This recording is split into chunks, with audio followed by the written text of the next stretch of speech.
An introduction to Corynebacterium diphtheria. Corynebacterium diphtheria is a bacillus-shaped, gram-positive aerobic pathogen. Diphtheria is endogenous to the human skin and is normally non-pathogenic. However, the species can become pathogenic after infection by the lysogenic Corynebacteriophage beta. During lysogeny, the phage's tox gene becomes incorporated into the diphtheria genome. After lysogeny, diphtheria transcribes the tox gene along with its own genome. The tox gene encodes the extracellular protein diphtheria toxin, commonly abbreviated as DT. This is a model of the diphtheria toxin. In the body, DT stops protein synthesis and causes the depletion of dendritic cells. Diphtheria toxin is a 58 kilodalton chain with an AB structure. The A portion is responsible for disabling protein synthesis, and B facilitates translocation of A into the cell cytosol. Production of DT is stimulated by low iron levels. Humans are the primary reservoir of diphtheria. The transmission of diphtheria occurs mostly from person-to-person spread from the respiratory tract. Diphtheria can occur as a co-infection with Streptococcus pyogenes and/or Staphylococcus aureus.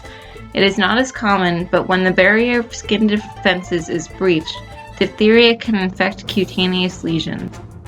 Although the bacteria can infect cutaneous tissues, diphtheria typically attaches to the mucosa of the pharynx after it has been inhaled.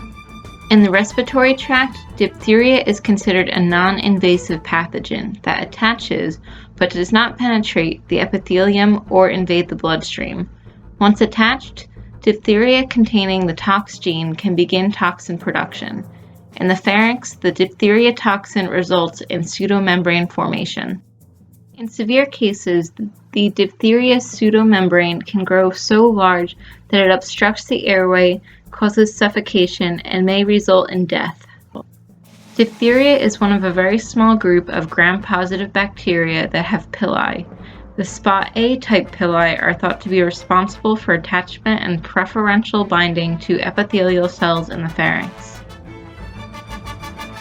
In this image, the non-fimbrial lectin-like polypeptide bands named 67P and 72P are labeled with colloidal gold particles.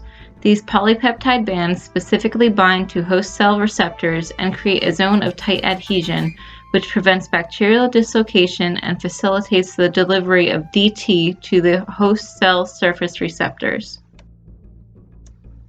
It is now routine to vaccinate children with the diphtheria toxoid. The diphtheria toxin is inactivated using formaldehyde. The formaldehyde is thought to disrupt the toxin's NAD+ binding cavity, but the exact details about how and where the toxin is modified are still unclear. The vaccines for diphtheria are commonly combined with the tetanus toxoid.